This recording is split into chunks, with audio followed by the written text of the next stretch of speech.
കൂട്ടുകാരെ, വീഡിയോ ഇഷ്ടമായെങ്കിൽ ലൈക്ക് ചെയ്യാനും ചാനൽ സബ്സ്ക്രൈബ് ചെയ്യാനും മറക്കരുതേ. ശിശുദിന പ്രസംഗം.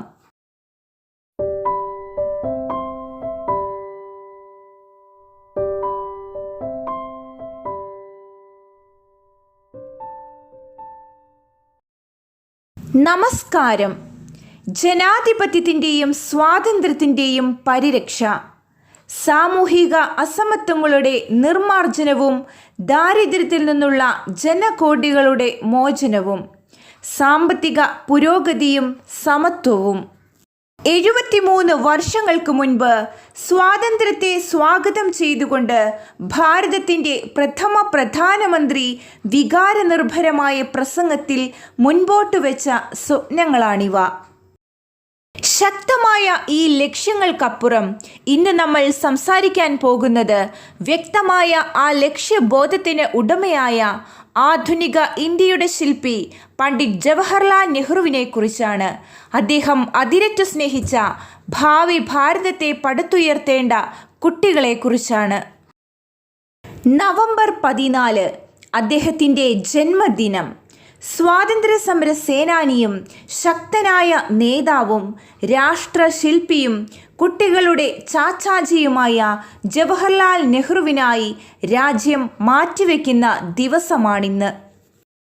മുതിർന്നവർക്കായി എനിക്ക് സമയമുണ്ടായി എന്നിരിക്കില്ല, പക്ഷേ കുട്ടികൾക്കായി എത്ര സമയം മാറ്റിവെക്കാനും ഞാൻ തയ്യാറാണ്.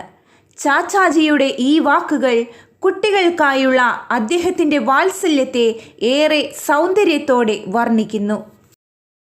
എല്ലാ അർത്ഥത്തിലും പൂർണ്ണമായ ഗുണമേന്മയേറിയ കുട്ടിക്കാലം, ഉയർന്ന വിദ്യാഭ്യാസം, ഇതാണ് ഇന്ത്യയിലെ എല്ലാ കുട്ടികൾക്കുമായി നെഹ്റു സ്വപ്നം കണ്ട 2 അനിവാര്യതകൾ. കുട്ടികളുടെ അവകാശങ്ങൾ, പരിചരണം, വിദ്യാഭ്യാസം എന്നിവയെക്കുറിച്ചുള്ള അവബോധം വർദ്ധിപ്പിക്കുന്നതിനാണ് ഇന്ത്യയിൽ ശിശുദിനം ആഘോഷിക്കുന്നത്. 1964 മുൻപ് ഐക്യരാഷ്ട്രസഭയുടെ നേതൃത്വത്തിലുള്ള ആഗോള ശിശുദിനവുമായി ചേർന്ന് നവംബർ 20 ഇന്ത്യയും കുട്ടികൾക്കായി മാറ്റിവെച്ചിരുന്ന ദിവസം.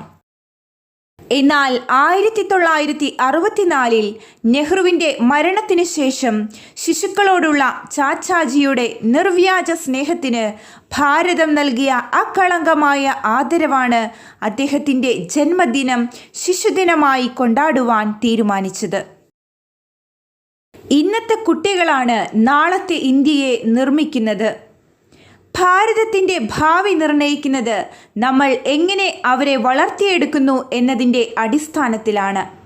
ഈ ചിന്തയിൽ അധിഷ്ഠിതമായ നെഹ്റുവിൻ്റെ ഭരണമാണ് സ്വതന്ത്ര ഇന്ത്യയിൽ നമ്മൾ കണ്ടത്. ഉന്നത വിദ്യാഭ്യാസത്തിനായുള്ള നിരവധി സ്ഥാപനങ്ങൾ ഉൾപ്പെടെ വിദ്യാഭ്യാസ രംഗത്ത് നവീനമായ ആശയങ്ങളാണ് നെഹ്റുവിൻ്റെ കാലത്ത് നടപ്പാക്കിയത്.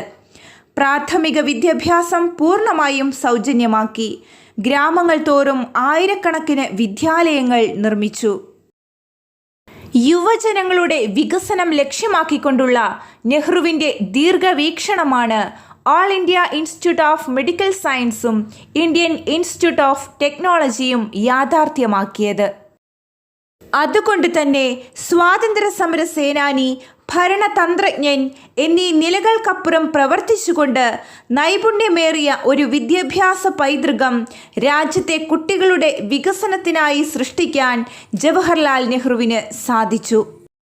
കുട്ടികളുടെ ക്ഷേമത്തിനായി ഇന്ത്യൻ ഭരണഘടന അതിവിപുലമായ കടമകളാണ് സർക്കാരിൽ നിക്ഷിപ്തമാക്കിയിട്ടുള്ളത്. കുട്ടികളുടെ സുരക്ഷിതത്വം, സംരക്ഷണം, വിദ്യാഭ്യാസം, തൊഴിൽ ചൂഷണത്തിൽ നിന്നും ലൈംഗിക ചൂഷണത്തിൽ നിന്നുമുള്ള പരിരക്ഷ, ആരോഗ്യം, അന്തസ്സ് തുടങ്ങിയവ ഉറപ്പുവരുത്തുന്നതിനുള്ള വ്യവസ്ഥകൾ ഭരണഘടനയുടെ വിവിധ അധ്യായങ്ങളിൽ അനുശാസനം ചെയ്തിരിക്കുന്നു. 6 മുതൽ 14 വയസ്സുവരെയുള്ള കുട്ടികൾക്ക് സൗജന്യവും നിർബന്ധിതവുമായ വിദ്യാഭ്യാസം ഭരണഘടനയുടെ അനുച്ഛേദം 21A ഉറപ്പുവരുത്തുന്നു. 14 വയസ്സിന് താഴെ പ്രായമുള്ള കുട്ടികളെ അപകടകരമായ ജോലി ചെയ്യിപ്പിക്കരുതെന്ന് ബാലവേല നിരോധിച്ചുകൊണ്ട് അനുച്ഛേദം 24 അനുശാസിക്കുന്നു.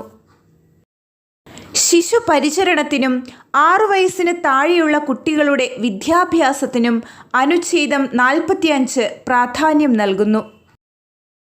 സുരക്ഷിത ബാല്യത്തിന് ഓരോ രാജ്യവും ഉറപ്പുവരുത്തേണ്ട അവകാശങ്ങളെക്കുറിച്ച് കുട്ടികളുടെ സാർവലൗകിക അവകാശ ഉടമ്പടി വ്യക്തമാക്കുന്നു.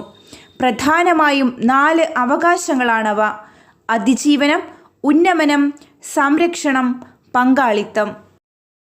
1992 ഭാരതം ഈ ഉടമ്പടി അംഗീകരിച്ചതിനാൽ തന്നെ നമ്മുടെ രാജ്യത്തിലെ കുട്ടികൾക്ക് ഈ അവകാശങ്ങൾ ലഭ്യമാക്കാൻ രാജ്യം പ്രതിജ്ഞാബദ്ധമാണ്. ഇത്തരത്തിൽ ദേശീയ, അന്തർദേശീയ തലങ്ങളിൽ അനവധി നിയമങ്ങളും ഉടമ്പടികളും കുട്ടികളുടെ അവകാശ സംരക്ഷണത്തിനായി നിലനിൽക്കുന്നു. എങ്കിലും കുഞ്ഞുങ്ങളെ സംബന്ധിക്കുന്ന ചാച്ചാ നെഹ്റുവിൻ്റെ സ്വപ്നം എത്രത്തോളം സഫലമാക്കാൻ നമ്മൾക്ക് സാധിച്ചു എന്ന ചോദ്യത്തിന് വ്യക്തമായ ഉത്തരങ്ങൾ ലഭിച്ചു എന്ന് വരില്ല.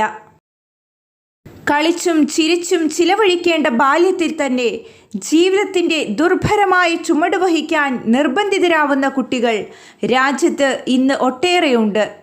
പഠനം ആരംഭിക്കുന്ന 100 കുട്ടികളിൽ 70 പേർ മാത്രമാണ് നമ്മുടെ രാജ്യത്ത് വിദ്യാഭ്യാസം പൂർത്തീകരിക്കുന്നത് എന്നതാണ് ഗണനീയമായ വസ്തുത. രാജ്യത്ത് ബാലപീഡനങ്ങളുടെ വാർത്തകൾ അനുദിനം കൂടി വരുന്നു. കുട്ടികളിലെ ആത്മഹത്യാ നിരക്ക് വർദ്ധിക്കുന്നു. ലഹരി മരുന്നുകൾക്ക് അടിമപ്പെടുന്ന കുട്ടികളുടെ എണ്ണവും ഭയപ്പെടുത്തുന്നതാണ്. ഈ ശിശുദിനത്തിൽ ചാച്ചാജി നമ്മളോട് പറഞ്ഞ ഒരു വാക്യം നമ്മൾക്ക് ഓർക്കാം: കുഞ്ഞുങ്ങളും പൂക്കളും മൃദുലവും നിർമ്മലവുമാണ്, അവയെ മൃദുവായി വേണം കൈകാര്യം ചെയ്യുവാൻ. അതെ, ബാല്യം കുട്ടികളുടെ ജന്മാവകാശമാണ്. അതിൻ്റെ പരിലാളനയും സംരക്ഷണവും അവർക്ക് നൽകിയേ തീരൂ. ഓരോ കുട്ടിയുടെയും ക്ഷേമം ഉറപ്പുവരുത്തുവാൻ അതത് രാജ്യങ്ങളിലെ സർക്കാരിന് ബാധ്യതയുണ്ടെന്ന് ഐക്യരാഷ്ട്രസഭയുടെ നേതൃത്വത്തിൽ കുട്ടികളെക്കുറിച്ച് നടത്തിയ 1ാം അന്താരാഷ്ട്ര സമ്മേളനം പ്രഖ്യാപിച്ചിരുന്നു. ആ ബാധ്യത നിറവേറ്റാനുള്ള ശ്രമങ്ങൾ തീവ്രമാക്കാൻ ശിശുദിന ചിന്തകൾ ഇന്ത്യയിലെ ഭരണാധികാരികൾക്ക് പ്രചോദനമാകട്ടെ. കാരണം ജവഹർലാൽ നെഹ്റു പറഞ്ഞതുപോലെ, ഇന്നത്തെ കുട്ടികളാണ് നാളത്തെ ഇന്ത്യ. നന്ദി, നമസ്കാരം. എല്ലാവർക്കും ശിശുദിന ആശംസകൾ.